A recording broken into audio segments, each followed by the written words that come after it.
The Texas House and Senate have just approved a massive $18 billion property tax relief package. This is the largest property tax cut in Texas history. This means if you own or are looking to buy a primary residence in Texas, your property taxes are coming down this year by at least $1,200 to $1,400. Though depending on the price of your home and your specific county, it can be quite a bit more. That's right, this tax cut will retroactively apply to 2023, as long as we the people vote for it in November. This tax cut also means that anyone looking to buy a home in Texas just got a big boost to their buying power. You'll now be able to afford tens of thousands of dollars more of house than you could before, and I'll explain more on this later. As you know, Texas has no state income tax. Instead, we fund our cities through property taxes. So even though our property taxes may seem high compared to other states, our overall tax burden is still lower compared to most major cities in other states. And if you're an investor or own commercial property, or even a small business owner, there are benefits in this package for you as well. So make sure you watch the whole video so you don't miss any of the benefits. How was all of this possible? Texas had a $32.7 billion revenue surplus. So they've decided to use $18 billion of that to cut property taxes. In this video, we're going to cover how the reductions work, how you can calculate your savings today if you already own a home, how exactly this will benefit future home buyers by allowing them to afford more house, and how this will affect the Dallas housing market as a whole. My name is Michael. I own a local real estate brokerage here in the Dallas area. And if you're looking to make a move in the Dallas area, whether it's next week or next year, I'd love to connect. I've helped every one of these yellow dots find their little piece of Texas, and I'd love to help you too. Just call, text, or shoot me an email. All that is in the description below. First, let's take a quick look at Texas homestead exemptions. 25 years ago, the homestead exemption was only $5,000. In 1997, voters approved to raise it to $15,000. In 2015, voters approved to $25,000. And in 2022, voters approved raising it to $40,000. And this year, hopefully, voters will be raising it to $100,000. So first of all, let's take a look at what all this bill covers and how these exemptions work.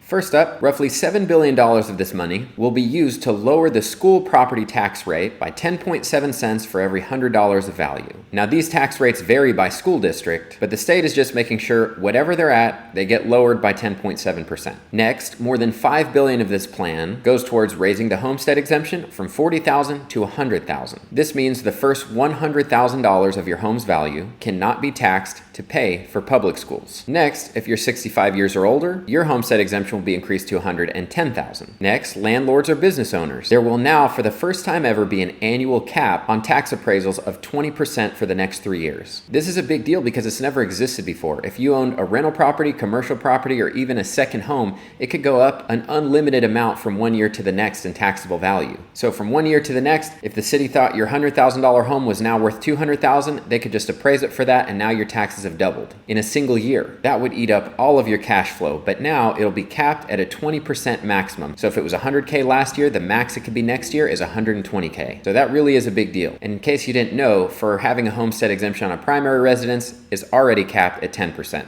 So if you own your home, it has a homestead exemption, you live in it, the most it can go up in a single year already is 10%. Next, small businesses, which make up to $2.47 million a year in revenue, will no longer pay the state franchise tax. So all of that is covered in this bill, and the Lieutenant Governor of Texas, Dan Patrick, has said the new plan will cut school taxes for homeowners by about 41% and people who have business properties by about 23%. He also said this would mean Texas homeowners would be paying on average $1,200 to $1,450 less in property taxes. A quick example he gave is that statewide, the owner of a $350,000 home would save an average of $1,325 next year and $1,518 in 2025. Now, that's a lot of information, so I want to clarify a few things on how Texas property taxes work, because they can vary greatly based on both your city and county. As I mentioned, Texas has no state income tax, so we fund our cities with property taxes. So at minimum, if you live in Texas, you will have county taxes and school taxes. Then, if your home is within city limits, you'll have a city tax. Many counties will also have a hospital tax and a college tax. And if you're a little further out in the suburbs, like a planned development or new build community, let's say 30 plus minutes outside the city, there's a good chance you might have what's called a PID or a MUD tax. These are basically taxes that help develop your specific neighborhood. So now that you know all the different types of taxes, what you need to know about this is that this tax cut is only affecting the school portion of your taxes, not any of the others. But it's still a really big deal because the school portion of your tax taxes is usually by far the largest part of your tax bill. Okay, now let's look at how you can calculate your savings if you already own a home or if you're looking to buy a home. And extra good news for anyone looking to buy in Dallas County, these tax cuts we're discussing are actually just the base level required by the state. Your county may actually give additional tax cuts for homestead exemptions. So let's take a look at additional tax cuts that Dallas County offers. Okay, so if you want to figure out how much you'll save if you're buying a house at what price point here in Dallas, you can go to dallascad.org/tax rate calculator, and I can link that below if I remember. But I wanted to show you a few quick examples as well as how these exemptions change based on your price point. So looking at a $300,000 house with no homestead exemption, your taxes would be $7,531. When we click General Homestead and calculate,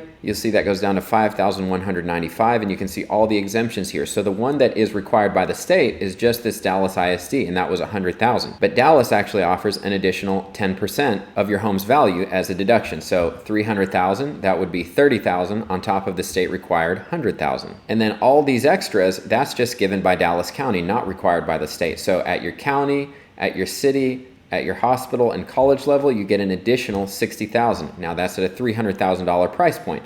But as you'll see, as we go up in price, let's look at $400,000. Now for all these extras, it goes up to $80,000.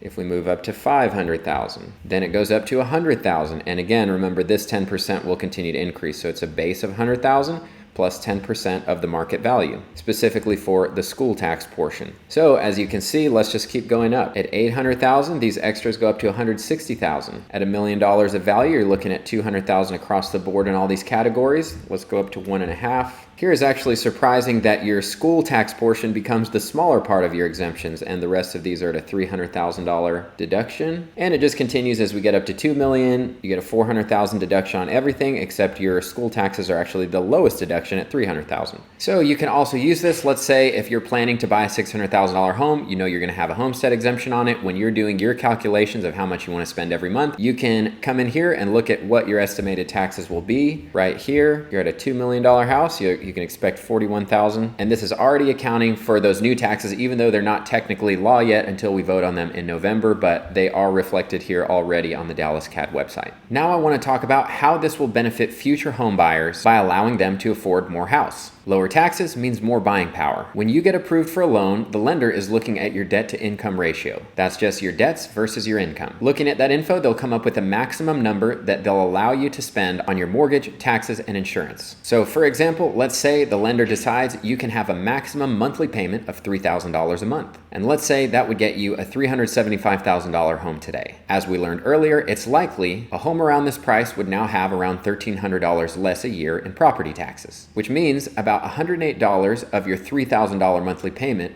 used to go to property taxes. Now it won't anymore, which means that $108 can now go towards paying your principal and interest. So that means instead of a $375,000 home, you can now afford a $390,000 home for the exact same $3,000 a month. So this means every single person looking to buy a home has just had an increase in their buying power. Now let's discuss how this might affect the Dallas housing market as a whole. Well, everyone knows the big issue the housing market faces today is a supply issue. Too little supply for too much demand. And demand has been completely demolished by the Fed raising interest rates through the roof. Yet, even with this low demand, there is still too little supply. This is why prices have remained high. So it's not unreasonable to think that if housing gets more affordable with this tax cut, it would lead to an increase in demand. The same way higher interest rates curb demand, lower taxes should increase demand. Essentially, on a $375,000 home like we just looked at, the new tax cut would lower your monthly payment by about $108. This is the equivalent to getting about a 0.55% better interest rate. So if you've been shopping at a 7% interest rate, your monthly payment will now feel like you're getting a 6.45% interest rate. Now just think, if rates were back at 6.45%, how many of your friends would be out there looking for a home right now? Probably a lot more of them. So likely an unintended consequence of this is going to be an increase in demand for what is already too little supply. So please do not wait until demand increases to try and buy a home. Whether it's waiting for mortgage rates to come down or waiting for this property tax cut to go into effect, you're much better off buying when demand is at its lowest, and then later getting the benefit of the tax cut or lower rates by refinancing down the road. And once again, I want to remind you, this tax cut will apply retroactively to all of 2023, but only after it's voted on by you and me, the taxpayers. This will be up for vote in the November election, so make sure you get out there and vote for this. Well, that's it for me, and as always, if you're looking to buy or sell in the Dallas area, just call, text, or shoot me an email. I'd love to connect. Thanks for watching. I'll see you in the next video.